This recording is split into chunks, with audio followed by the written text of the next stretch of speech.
Hello students, good morning. Welcome to your YouTube channel IPS Surgery English Classes. प्रिय विद्यार्थियों, आज की class में हम आपको कंटिन्यूस टेंस पढ़ाएंगे, वो भी विस्तार पूर्वक। तीनों कंटिन्यूस टेंस आज आपको एक साथ समाप्त कराए जाएंगे। Present continuous, past continuous and future continuous. आज हम कॉन्टिन्यूस टेंस का खेल खत्म एक ही वीडियो में करेंगे और समझेंगे भी इनके डिफरेंसेस को कि क्या इनमें डिफरेंस है और कंटिन्यूस टेंस क्या होता है। देखिए, यदि हम कंटिन्यूस टेंस की बात करें तो कंटिन्यूस टेंस का मतलब होता है कार्य का जारी रहना। जहां पर कार्य का जारी होना पाया जाता है, अर्थात कार्य जो है लगातार हो रहा होता है, वहां पर कंटिन्यूस टेंस होता है। तो कंटिन्यूस टेंस जो है, एक तो केवल कंटिन्यूस टेंस होता है और एक परफेक्ट कंटिन्यूस टेंस होता है। यहां पर आपको कंटिन्यूस टेंस कराया जाएगा पहले, उसके बाद में परफेक्ट टेंस कराया जाएगा तीनों का, प्रेजेंट, पास्ट और फ्यूचर का। उसके बाद में परफेक्ट कंटिन्यूस टेंस कराया जाएगा। सबसे पहली बात मैं आपको बता दूं कि जो केवल कंटिन्यूस टेंस है उसमें और परफेक्ट कंटिन्यूस टेंस में जो डिफरेंस है वो क्या है। देखिए, कंटिन्यूस टेंस में जो है कार्य का जारी होना पाया जाता है, लेकिन इसमें कोई समय नहीं दिया जाता। जबकि यदि हम परफेक्ट कंटिन्यूस टेंस की बात करें तो उसमें किसी कार्य के होने का जो समय होता है वो उसमें दिया रहता है। जैसे राम 2 घंटे से पतंग उड़ा रहा है, ये परफेक्ट कंटिन्यूस टेंस है क्योंकि इसमें समय दिया गया है। लेकिन यदि हम बात करें राम पतंग उड़ा रहा है, इसमें कोई समय नहीं दिया गया, इसलिए ये केवल कंटिन्यूस है। तो आज हम बात कर रहे हैं कंटिन्यूस टेंस की। देखिए, जैसे कि तीन प्रत्येक टेंस के 4 रूप होते हैं।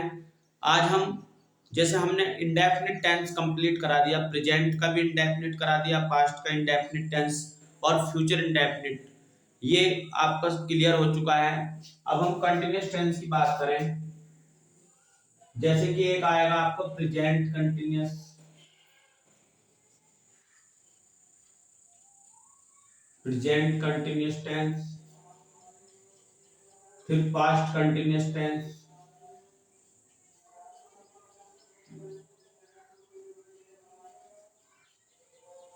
और फिर फ्यूचर कंटिन्यूस टेंस। तीनों टेंस एक ही साथ पढ़ेंगे, जिससे आप इनके बीच जो डिफरेंसेस हैं, जो अंतर हैं, उनको अच्छे से समझ लो और एक आपको लर्निंग पॉइंट भी मिलेगा। इसमें जल्दी से याद भी आपका रहेगा कि यदि प्रेजेंट कंटिन्यूस में ये है तो पास्ट कंटिन्यूस में क्या है, क्या डिफरेंस है इसमें। देखिए, डिफरेंस कोई खास नहीं है, केवल इतना डिफरेंस है, यदि हम हिंदी वाक्यों की बात करें पहचान की, जैसे प्रेजेंट कंटिन्यूस है तो इसके अंत में आपको रहा है, रही है, रहा हूं, रहे हो आदि शब्द आपको अंत में अगर मिलते हैं और समय भी नहीं दिया गया है तो आप 100% ये कह लीजिए कि वो प्रेजेंट कंटिन्यूस टेंस है। अब उसके बाद हम पहचान की बात करें पास्ट कंटिन्यूस टेंस की, तो इस टेंस के हिंदी वाक्यों के अंत में रहा था, रही थी, रहे थे, ये है पास्ट कंटिन्यूस टेंस की पहचान। फ्यूचर कंटिन्यूस टेंस की यदि हम बात करें तो इस टेंस के हिंदी वाक्यों के अंत में रहा होगा, रही होगी, रहे होंगे आदि शब्द आते हैं। यह है फ्यूचर कंटिन्यूस टेंस की पहचान। तो पहचान आप समझ गए, इसकी देख लिया आपने, इनको क्या पहचान है। कंटिन्यूअस में अगर हम बात करें तो रहा शब्द जो आपको जरूर मिलेगा, रहा, रही, रहे, और उसके अंत में अगर आपको है मिल रहा है, हो या हूं मिल रहा है तो वो प्रेजेंट कंटिन्यूअस हुआ, और रहा प्लस था, थी, थे मिला, रहा था, रही थी, रहे थे, तो वो पास्ट कंटिन्यूअस हुआ। और फ्यूचर कंटिन्यूअस में रहा तो होगा ही होगा प्लस होगा शब्द पाया जाएगा, रहा होगा, रही होगी, रहे होंगे, ये शब्द यदि आते हैं हिंदी वाक्यों के अंत में तो वो फ्यूचर कंटिन्यूअस होगा। तो ये तो बात थी स्टूडेंट्स पहचान की, आइडेंटिफाई करने की। अब हम ये देखेंगे कि आखिर यदि हम ट्रांसलेट भी करें हिंदी से अंग्रेजी या अंग्रेजी से हिंदी बनाएं तो हम किस प्रकार से कर सकते हैं, या फिर कॉन्टिन्यूअस टेंस में जैसे प्रेजेंट कॉन्टिन्यूअस टेंस है तो उसमें क्या हेल्पिंग वर्ब होगी, क्या मेन वर्ब होगी, या पास्ट कंटिन्यूअस टेंस है तो उसमें क्या हेल्पिंग वर्ब होगी, क्या मेन वर्ब होगी, फ्यूचर कंटिन्यूअस टेंस में क्या हेल्पिंग वर्ब होगी और क्या मेन वर्ब होगी, इन सारी बातों के बारे में ये हम डिस्कस करेंगे अब। तो देखिए जैसे प्रेजेंट कंटिन्यूअस टेंस की हम बात करें तो इसमें लगने वाली जो हेल्पिंग वर्ब है वो हमारी है helping verb is, am, are, is, are, am, ये हेल्पिंग वर्ब यूज की जाती है प्रेजेंट कंटिन्यूअस टेंस में। और पास्ट कंटिन्यूअस टेंस की यदि हम बात करें तो इसमें जो हेल्पिंग वर्ब लगती है वो लगती है वॉज वर्ब। और फ्यूचर कंटिन्यूअस की हेल्पिंग वर्ब की यदि मैं बात करूं तो इसमें शैल बी और will be, in helping verbs का प्रयोग किया जाता है। तो अब इसके बाद में बात ये आएगी दूसरी, ये तो हेल्पिंग वर्ब हैं, लेकिन हेल्प उसके बाद मेन वर्ब क्या होगी, तो मेन वर्ब जो है अगर कॉन्टिन्यूअस टेंस है तो पक्का आप ये मान लीजिए कि इसमें जो है first form of verb, first form of verb plus ING हमेशा, यदि कॉन्टिन्यूअस टेंस है तो first form of verb plus ING, ING लगेगी, वर्ब की फर्स्ट फॉर्म में आईएनजी का प्रयोग हमें करना है कंटिन्यूअस में, चाहे वो प्रेजेंट कंटिन्यूअस टेंस क्यों ना हो, चाहे वो पास्ट कंटिन्यूअस टेंस क्यों ना हो, और चाहे वो फ्यूचर कंटिन्यूअस टेंस ही क्यों ना हो, तीनों ही टेंसेस में वर्ब की फर्स्ट फॉर्म में आईएनजी जुड़ेगी। अब बात आती है दूसरी, ये तो बात थी मेन वर्ब की और हेल्पिंग वर्ब की, कि हेल्पिंग वर्ब में जो है जैसे कि यहाँ पर तीन हमने लिखे हैं helping verb, is, are, am, present continuous में। तो अब सवाल ये आता है आगे कि इज किसके साथ लगेगा, आर किसके साथ लगेगा और एम का प्रयोग कब होगा। तो देखिए इज का जो प्रयोग होने वाला है, इज का प्रयोग सिंगुलर नाउन के साथ ही, सी, इट, ही, सी, इट की बात करें या हम किसी का नेम आ जाए या फिर सिंगुलर नाउन हो वहां पर हमें इज का प्रयोग करना है। ही, सी, इट किसी का नेम या सिंगुलर नाउन जैसे बॉय, गर्ल, टीचर, इनके साथ हमें इज का प्रयोग करना है। आर का प्रयोग कब होगा, आर का प्रयोग करेंगे हम किसके साथ, बी, यू, दे, या जो है जैसे बॉयज, गर्ल्स, यानी कहने का भाव है कि प्लुरल नाउन के साथ हमें जो है आर का प्रयोग करना है प्रेजेंट कंटिन्यूअस टेंस में। अब सवाल उठता है एम का प्रयोग कब होगा, केवल आई के साथ, आई के साथ हमें एम का प्रयोग करना है। ठीक, तो ये बात थी आपकी प्रेजेंट कंटिन्यूअस टेंस की। तो क्या करना पड़ता है, हम सबसे पहले सब्जेक्ट लिखते हैं, उसके बाद हम इज, आर, एम का प्रयोग करेंगे according to the number of the subject, उसके बाद हम वर्ब की फर्स्ट फॉर्म में आईएनजी हमें लगानी ही लगानी होगी, वो हम एग्जांपल्स में देखेंगे। अब आती है बात पास्ट कंटिन्यूअस टेंस की, इसमें हेल्पिंग वर्ब दो यूज होती है, वॉज और वर। वॉज का प्रयोग किसके साथ होता है, वॉज का प्रयोग होता है आई, ही, सी, इट, किसी का नेम या सिंगुलर नाउन की यदि हम बात करें एक वचन कर्ता की तो उसके साथ हमें वॉज का प्रयोग करना है। वर का प्रयोग कब होता है, बी, यू, दे, किसी जो है जैसे boys, players, girls, plural noun की यदि हम बात करें तो वहां पर हम जो है बर का प्रयोग करते हैं। ठीक, उसके बाद हम चलते हैं फ्यूचर कंटिन्यूअस की तरफ। तो यहाँ पर जो हेल्पिंग वर्ब हमने दो ली हैं, शैल बी और विल बी। शैल बी का प्रयोग हम आई और बी के साथ यानी मैं और हम के साथ करते हैं। उस दिन मैंने जब फ्यूचर इंडेफिनिट टेंस पढ़ाया था तब भी आपको बताया था आई और बी के साथ शैल का प्रयोग होता है, जबकि अन्य सभी कर्ताओं के साथ विल का प्रयोग होता है। और ये बात चल रही है फ्यूचर कंटिन्यूअस टेंस की, तो यहाँ पर आई और बी के साथ शैल बी का प्रयोग होगा, जबकि अन्य सभी कर्ताओं के साथ अदर ऑल सब्जेक्ट्स के साथ हमें क्या करना है, विल बी का प्रयोग हमें करना है। ठीक, ये हेल्पिंग वर्ब और आपकी आइडेंटिफिकेशन, पहचान और मेन वर्ब की हमने बात कर ली। अब हम एग्जाम्पल्स लेंगे कुछ, वो भी हम पहले अफर्मेटिव सेंटेंसेस के एग्जाम्पल लेंगे। तो सभी स्टूडेंट्स जो है इसको नोट भी करते रहे, अपनी जो है पेन और अपनी नोटबुक ले लें और इनको नोट किया करें रूल्स को, और या फिर फिलहाल स्क्रीनशॉट ले लें सभी स्टूडेंट्स। इसके लिए मैं आपको 10-20 सेकंड दे रहा हूँ। सभी स्टूडेंट्स स्क्रीनशॉट ले लें इसका और अपनी एक जो है एक नोटबुक बनाएं जबरदस्त तरीके से, उसमें सारे रूल्स लिखें क्रमबद्ध तरीके से। यदि आप ऐसा करोगे, फॉलो करोगे, तो देखना कि कुछ भी समय नहीं लगेगा और जो है दिन प्रतिदिन आप इंग्लिश से जो है जुड़ते चले जाएंगे। आपका जो मेंटली डेवलपमेंट है वो होता चला जाएगा, ऐसा मेरा विश्वास है। अब हम एग्जाम्पल्स देखेंगे तीनों टेंसेस के ही एक साथ। पहले हम अफर्मेटिव सेंटेंसेस लेते हैं, पॉजिटिव सेंटेंसेस।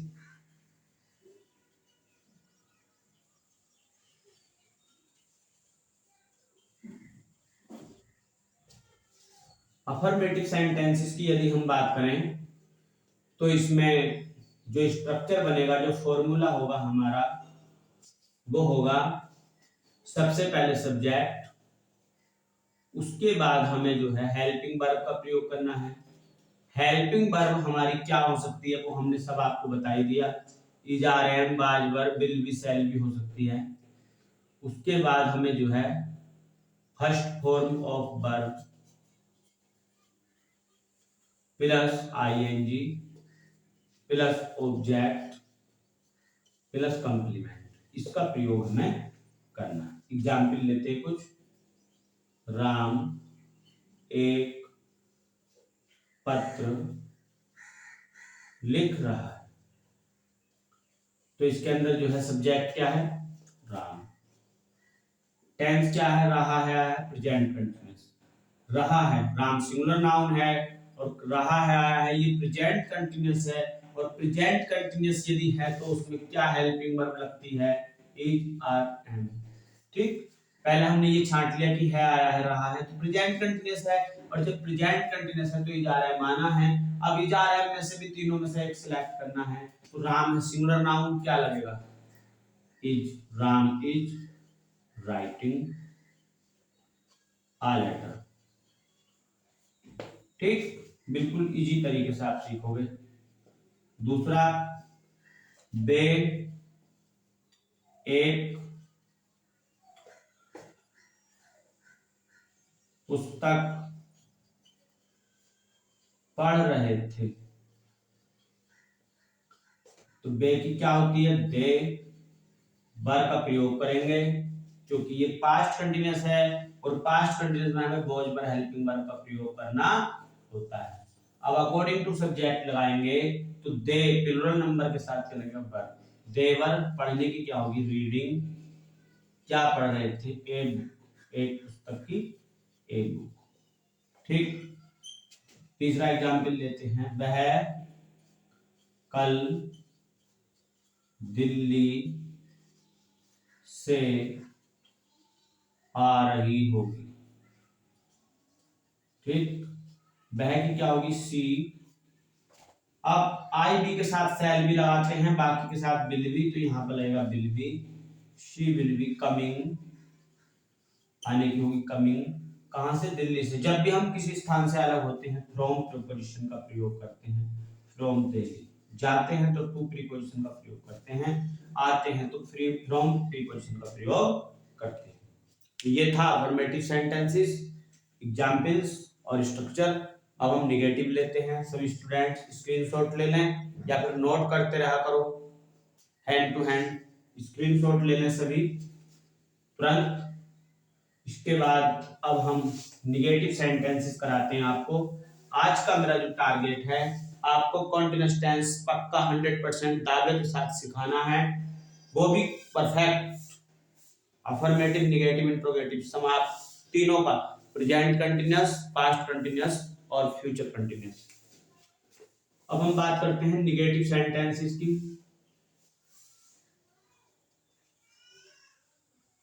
तो निगेटिव सेंटेंसेस की यदि हम बात करें तो यहाँ पर जो है स्ट्रक्चर जो है क्या होगा, सब्जेक्ट प्लस हेल्पिंग वर्ब आएगी plus not plus first form of verb plus ING plus object plus complement. ठीक, एग्जाम्पल लेते हैं। राम अपने भाई को नहीं बुला रहा है। ठीक, राम सिंगुलर नाउन है, राम आएगा यहाँ पर, राम लिख लिया। उसके बाद है की अंग्रेजी क्या होगी, इज। सिंगुलर नाउन है, प्रेजेंट कंटिन्यूअस है।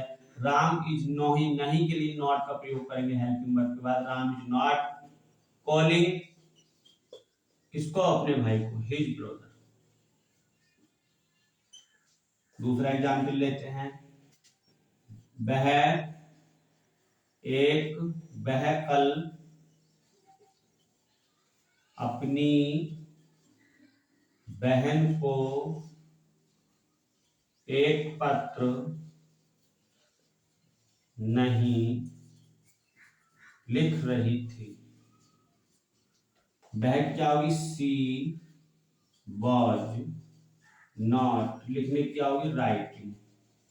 क्या, एक पत्र, ए लेटर टू अपनी बहन को, किसको, अपनी बहन को, टू हर सिस्टर, कब, कल, यस्टरडे। ठीक, उसके बाद यदि हम फ्यूचर कंटिन्यूअस का लेते हैं क्या एग्जाम्पल, यह लड़का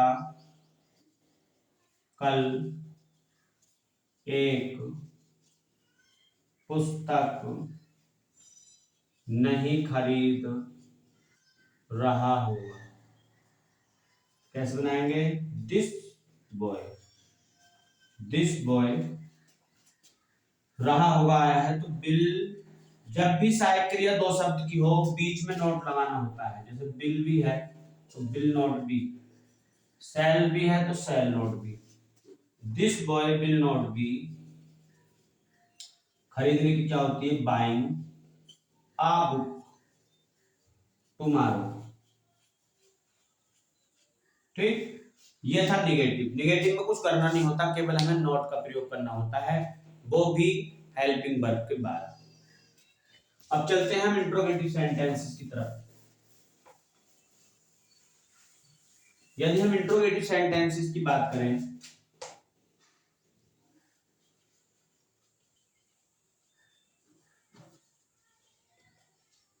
इंट्रोगेटिव सेंटेंसेस की यदि हम बात करें तो दो टाइप के होते हैं, यस नो टाइप। फर्स्ट होता है यस नो टाइप और दूसरा question word type. Yes no type को देख लेते हैं। क्या करना पड़ता है, स्ट्रक्चर की बात करें तो हेल्पिंग वर्ब पहले आती है प्लस सब्जेक्ट प्लस वही सारा सेम रहता है, क्वेश्चन मार्क अंत में आएगा। जैसे क्या राधा अब एक गीत गा रही है। तो क्या की अंग्रेजी क्या होती है, वोट नहीं लगाते शुरू में, हेल्पिंग वर्ब पहले लेंगे। हेल्पिंग वर्ब क्या होगी, इज, सब्जेक्ट क्या है, Radha, is Radha singing uh song, आपकी क्या होगी, नाउ। तो केवल इतना करना है इसमें कि जो हेल्पिंग वर्ब यहां पर थी उसको निकालकर यहां रख लेना और इसमें कुछ करना नहीं है। जैसे क्या तुम कल दिल्ली जा रहे होंगे, यह है फ्यूचर कंटिन्यूअस में विल आएगा पहले, फिर subject you, will you, we.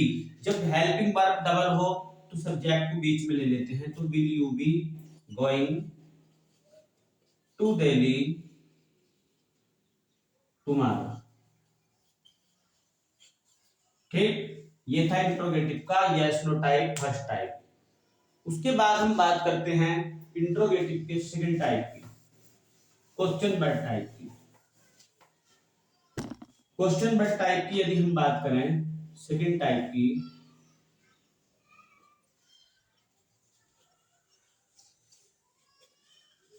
तो इसमें क्या होता है, इसमें सबसे पहले हम स्ट्रक्चर में क्वेश्चन वर्ड ही लेते हैं, फिर हेल्पिंग वर्ब लगाते हैं, उसके बाद सब्जेक्ट, फिर वर्ब की फर्स्ट फॉर्म जो भी आपकी चल रही है प्लस आईएनजी, प्लस सब सेम रहेगा, और लास्ट में हम क्वेश्चन मार्क लगाएंगे। जैसे तुम अब क्यों रो रहे हो,